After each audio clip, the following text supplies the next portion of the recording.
Bon, bonjour. Je suis bien content d'être avec vous aujourd'hui pour parler d'une autre annonce dans le cadre de ma campagne pour la course au leadership du Parti conservateur du Canada. Les ministres provinciaux et territoriaux de la santé se réunissent aujourd'hui même à Toronto pour discuter d'un nouvel accord avec Ottawa sur le transfert en santé. Ils seront rejoints demain par leur homologue fédéral. Le sujet est d'une importance capitale. Tous les sondages, et ça depuis bien longtemps, augmentent à un rythme insoutenable et mettent de plus en plus de pression financière sur les budgets des gouvernements. We already know the scenario. The provinces will beg Ottawa for more money, and the federal government will try to impose its priorities over how and where the money is spent. All this despite the fact that health care is an exclusive constitutional responsibility of the provinces.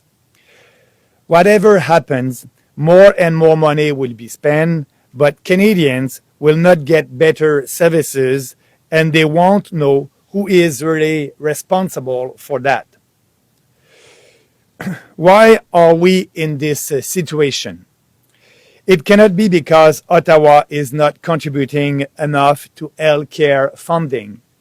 The amounts transferred to provinces have increased by 80% between 2006 and this year. And that's mean from $20 billion to $36 billion today. Meanwhile, all other federal program spending only increased by 50%. The 6% increases that our conservative government provided year after year were way above what should have been a normal rate of increase given economic and population growth. Nous aurions pu nous attendre à ce que le financement accru aide à résoudre les problèmes d'accès qui affligent actuellement notre système de santé. Mais cela n'a pas été le cas. Le Canada a le douteux honneur d'avoir les pires temps d'attente de tous les pays développés. Selon les études menées par le Commonwealth Fund, le Canada est bon dernier dans les classements internationaux des pays développés en ce qui concerne les temps d'attente en salle d'urgence, les temps d'attente pour consulter un médecin et les temps d'attente pour obtenir un traitement. The problem is not money. Canada is among the OECD countries that spend the most on health care when we adjust for age. The fundamental problem is that only developed country where the government has a monopoly on medically required care. It's time we break the taboo surrounding the role of the private sector in health care. I agree that we should not be following the American model, which costs a lot more than ours and excludes too many people without insurance, but that's not the only model available. Apart from the monopoly, like in Canada, they all provide more hospital services through the private sector than Canada, yet they are also all universal system where everybody, yes, everybody is covered by public and private insurance. Patients in these countries have a lot more choice than Canadians. They can be treated in public or private hospital with the government paying for the treatment. In Germany, Australia, Spain, France, and Italy, more than 1/3 of hospitals are private and for profit. In Canada, the proportion is 0. These countries all perform better than Canada.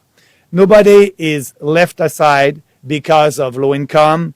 Wait times are non-existent or very short. Nobody is denied care while waiting months or years to receive treatment.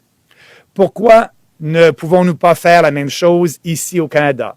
Pourquoi ne pouvons-nous pas réformer notre système de santé pour le rendre plus flexible, moins bureaucratique et plus sensible aux besoins de la population. Ceux qui croient en un gouvernement plus gros, des bureaucraties plus tentaculaires et des syndicats plus envahissants ne veulent pas que les Canadiens soient au courant de tout cela. Chaque fois que quelqu'un pose la question sur le rôle du privé en santé, il crie à l'américanisation ou aux soins à deux vitesses. Ces peurs irrationnelles nous empêchent d'avoir un débat constructif et d'envisager des solutions pragmatiques qui sont mises en œuvre dans tous les autres pays développés, en Europe, au Japon et en Australie. Je donne mon opinion ici non pas en tant que politicien qui propose de faire ces réformes, mais en tant que citoyen. J'aimerais que mes parents, j'aimerais que mes deux filles et que tous les Canadiens soient en mesure de bénéficier des mêmes soins de santé efficaces que les citoyens de ces pays développés. But it's up to provinces to implement these reforms. Ottawa can only set up the right conditions to encourage them to do so. You may remember that when our government was elected in 2006, one of the 5 priorities in our election platform was the establishment of wait times guaranteed. Hundreds of millions of dollars were distributed in various programs and to the provinces to implement that promise. 10 years later, wait times are as bad or worse than ever. Throwing more money at the problem is not going to make any difference. On the contrary, it is part of the problem. Why would provincial governments make a tough decision if they can always blame Ottawa for not sending enough money? So, what should be done? We should get rid of today's dysfunctional system for funding health care and replace it with another that will give the right incentives to provincial governments to adopt the necessary reforms. That is why I propose to replace the Canadian health transfers by tax point of equivalent value that will be given to provinces under a model already used for several programs since the 1960s. There will be no more transfer of cash from Ottawa. Provinces will raise the money themselves and decide what to do with it. Alors, qu'est-ce qu'il faut faire maintenant? Nous devrions nous débarrasser du système dysfonctionnel actuel en matière de financement des soins de santé et le remplacer par un autre qui incitera les gouvernements provinciaux à adopter les réformes nécessaires. Voilà pourquoi je propose de remplacer le transfert canadien en matière de santé par des points d'impôt d'une valeur équivalente qui sera remise aux provinces selon un modèle déjà utilisé pour plusieurs programmes depuis les années 60. Il n'y aura plus de transfert d'argent par Ottawa. Les provinces percevront elles-mêmes les sommes et décideront quoi faire avec cet argent. Cette proposition n'est bien sûr aucunement originale. Elle a été défendue par des gouvernements québécois successifs pendant des décennies, quel que soit le statut politique qu'ils favorisaient pour le Québec. Several years ago, Preston Manning and Mike Harris made a similar proposal in their series Canada Strong and Free, published by the Fraser Institute and the Montreal Economic Institute. Respected economists such as Jack Mintz have also argued for this type of reform. If elected leader of the Conservative Party of Canada and Prime Minister, I would implement a responsible federalism for Canada's health care funding. The Liberals have been trying for decades to centralize the management of health care using Ottawa's so-called spending power. The federal government should instead respect our Constitution. Ottawa's meddling has only brought confusion over who does what and who is responsible for what, without any positive result in terms of reducing wait times. En même temps que les gouvernements provinciaux doivent assumer leur pleine responsabilité pour la gestion des soins de santé, ils devraient être imputables devant leurs électeurs pour le succès ou leur échec dans leur tentative de résoudre ces problèmes. Avec cette réforme, les provinces n'auront plus d'excuses. Ils auront au contraire tous les moyens pour régler la situation. Elles ne pourront plus quémander toujours plus d'argent d'Ottawa. Elles ne seront plus en mesure de blâmer Ottawa pour leur incapacité à résoudre les temps d'attente. Cela va les forcer à être plus innovatrices, à prendre des décisions difficiles qui sont nécessaires pour obtenir des résultats concrets. Les Canadiens attendent depuis déjà trop longtemps, à la fois lorsqu'ils veulent un médecin ou pour une vraie réforme de notre système de santé. Je leur demande de m'appuyer pour que nous puissions enfin appliquer le bon traitement ayant fait le bon diagnostic. Merci.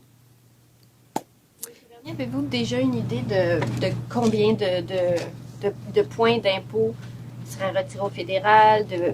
Dans quelle province est-ce que, selon vous, ça serait le plus élevé compte tenu des besoins? Puis combien d'argent est-ce que ça serait en moins pour le fédéral en réduisant ce point? J'imagine que ce ne serait pas carrément le montant des transferts. Oui, actuellement, le montant des transferts est 36 milliards de dollars par année. Et lorsque je dis les points de transfert équivalents, donc il n'y a pas de réduction en ce qui concerne les sommes allouées. C'est juste une façon différente de les allouer. Et la façon différente va être par des transferts de points d'impôt. Pour répondre à votre question par rapport à quel point d'impôt et tout, je vous parle du principe actuellement et je n'ai pas avec moi l'aide des gens du ministère des Finances pour ajuster les chiffres. Mais l'important, c'est de dire que c'est des transferts équivalents en points d'impôt à ce que reçoivent les provinces actuellement. Il y a peut-être une autre question qui peut survenir, c'est les provinces un peu plus pauvres peuvent, un point d'impôt pour une province pauvre n'a pas le même avantage qu'un point d'impôt pour une province plus riche. Donc, pour combler ça, pour faire en sorte d'être équitable envers l'ensemble des provinces, nous allons utiliser la péréquation pour s'assurer que les provinces plus pauvres puissent avoir les mêmes sommes d'argent et compenser si leur point d'impôt n'est pas équivalent à un point d'impôt donné à une province plus riche. La formule de péréquation existe dans la Constitution justement pour ça. Donc, notre réforme, c'est s'assurer que les provinces soient responsables elles-mêmes, perçoivent leur propre impôt, aient les sommes nécessaires pour ce faire, mais aussi puissent faire les réformes de structure nécessaires pour avoir un système efficace. Mais vous dites, OK, deux choses. Donc, vous changeriez la formule de péréquation? Non, on ne touche pas à la formule de péréquation. Je vous dis, la formule de péréquation, elle est là. Le but de la péréquation, c'est de permettre aux provinces les plus pauvres qui peuvent offrir les services équivalents que d'autres Canadiens ont dans d'autres provinces. Donc, on utilise la formule de péréquation pour combler le fait qu'un point d'impôt dans une province plus pauvre n'a pas le même impact qu'un point d'impôt dans une province plus riche. Mais on peut présumer que c'est pas aussi simple qu'enlever 1,5 point au fédéral égale 36 milliards en transfert en santé. On le fait déjà. Depuis déjà les années 60, actuellement, dans des programmes fédéraux, il y a des transferts de points d'impôt qui sont faits actuellement, qui sont transférés aux provinces. Moi, ce que je dis, c'est qu'on prend cet exemple-là et on l'applique à 100% au transfert de soins de santé. Et pour le détail du calcul, bien, les gens au ministère des Finances font les calculs, mais le plus important pour moi, c'est que c'est un transfert de la somme équivalente au transfert qui a lieu actuellement. Vous demandez ou vous suggérez aussi en même temps aux provinces de laisser plus de place au privé? Bien, ce que je suggère, vous avez bien raison de le dire, parce que c'est le système de santé est une juridiction exclusive des provinces. C'est eux qui savent mieux que moi qu'est-ce qui est bon pour la gestion efficace du système de santé. Mais je leur suggère de regarder qu'est-ce qui se fait dans d'autres pays, non pas aux États-Unis, comme je l'ai dit dans mon discours, puisque ce n'est pas un système de santé avec un accès universel. Comme vous le savez, aux États-Unis, il y a plusieurs Américains qui n'ont pas de couverture pour les soins de santé. Ce que je parle, c'est des systèmes qui existent en Europe, qui existent en Australie, qui existent au Japon, où la couverture, elle est universelle pour l'ensemble des gens, mais dépendamment, ils peuvent aller dans un hôpital privé, être remboursés, aller dans un hôpital public ou une clinique privée. Mais ça sera les provinces à regarder quel est le meilleur système. L'important, c'est de respecter l'universalité pour que l'ensemble des citoyens aient accès au système de santé. Pas, je sais que vous avez parlé de la péréquation pour combler l'écart entre les provinces les plus riches et les plus pauvres, mais en fonction des orientations gouvernementales, par exemple, un gouvernement qui déciderait de faire plus de place au privé dans une province X par rapport à une province Y où l'orientation est plutôt de conserver plus de place au public, est-ce que ça mènerait pas à un système, le patchwork dont on parle souvent pour la santé? Non, absolument pas, puisque les provinces vont être à même de répondre aux besoins de leur population. Et peut-être que le besoin de la population est différent si la population est plus vieillissante dans une province que dans une autre. Donc, les provinces vont être responsables et aussi vont être redevables devant leurs électeurs. On ne pourra plus blâmer le fédéral et c'est la même chose pour le citoyen. Le citoyen canadien aujourd'hui ne sait pas qui blâmer. S'il y a encore des listes d'attente, comme je le dis tantôt, des listes d'attente qui sont beaucoup trop longues pour l'ensemble des citoyens canadiens, est-ce que c'est parce que les provinces ne sont pas efficaces à gérer un bon système de santé ou est-ce parce que le fédéral ne donne pas assez d'argent aux provinces? Le citoyen ne sait pas qui blâmer.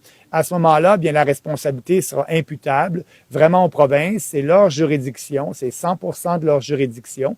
Celles-ci devront être responsables et ils vont taxer pour leur même responsabilité.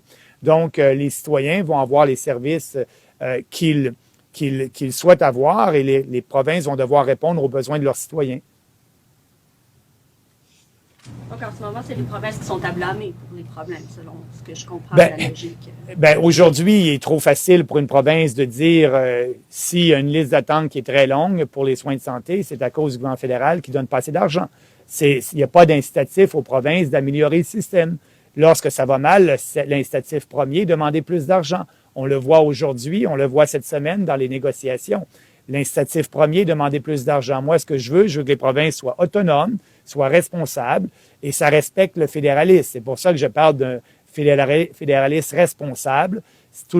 Les acteurs seront responsabilisés pour leur action et les Canadiens vont peut-être pouvoir bénéficier d'un système plus efficace. Bernie, would you be able to explain in a little bit more detail the tax points you'd like to replace the health transfer with? What exactly would that entail, and where would the tax points go? First of all, as you know, it's a system that exists already right now. The federal government is giving some tax points to provinces in different programs. What I want to do, I want to be sure that for the healthcare program, that will be not money, but that will be tax points. Like that, the provinces, they will be responsible for their own jurisdiction. So and that would be great also for a citizen from one province. If they don't have the services that they want, they will know who to blame. And right now, Canadians, they don't know who to blame. Maybe it's the federal government because the federal government is not giving enough money to a province, or maybe that's the province because they're not efficient when they deliver services. So it would be a system that will have a responsible, the impact of that will be a responsible federalism.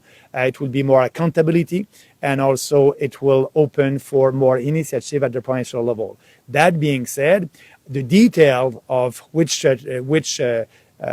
point of transfer the federal government will transfer, I cannot answer that right now. I don't have the finance department helping me to do that. I'm speaking about the principle. I'm telling you that the principle is there, and we are doing that right now. I want just to be sure that we'll do that for the healthcare system.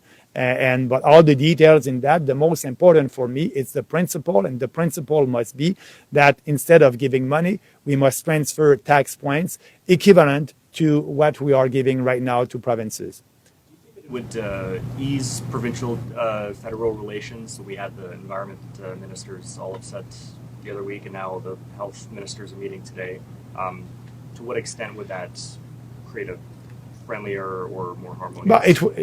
But first of all, it would create a more efficient federalism because every province will be able to have the system that their citizens want, and they'll be responsible of that at the end. So I think that proposal it is in line with our constitution. And that's why I think we must do that. That's why I think Mark Harris and Preston Manning, they proposed that a couple of years ago. So I'm not the new one who proposed that. It's something that we must do, and I think it is time to do it because, after throwing money to healthcare delivery, like I said in my speech, 80% more transfer that we gave to provinces since 2006 to today. And usually the increase of a federal program was at that time 50%. So the federal government is giving a lot of money, and we still have the same problem with our health system. Est-ce que vous avez testé l'idée auprès de certains premiers ministres provinciaux? Non, pour répondre à votre question, non, mais je crois que les premiers ministres provinciaux vont aimer ça parce que c'est en ligne avec la Constitution, puis parce que ça leur donne les moyens de pouvoir faire les réformes qu'ils veulent faire. Est-ce que vous êtes d'accord avec le ministre Barrette qui disait ce week-end que toute la gestion du dossier de la santé par le gouvernement fédéral actuel, l'imposition, conditions, ça risque effectivement de nourrir la flamme souverainiste au Québec? Oui, dans un sens, je suis d'accord avec lui parce que lorsqu'on ne respecte pas la Constitution canadienne, il peut avoir un impact au Québec en ce sens-là. Et il a raison de dire que le gouvernement fédéral n'est pas spécialiste dans la livraison des soins de santé aux Canadiens. C'est les provinces et ils savent mieux qu'un politicien ou un bureaucrate à Ottawa quoi faire pour répondre aux besoins de leurs citoyens.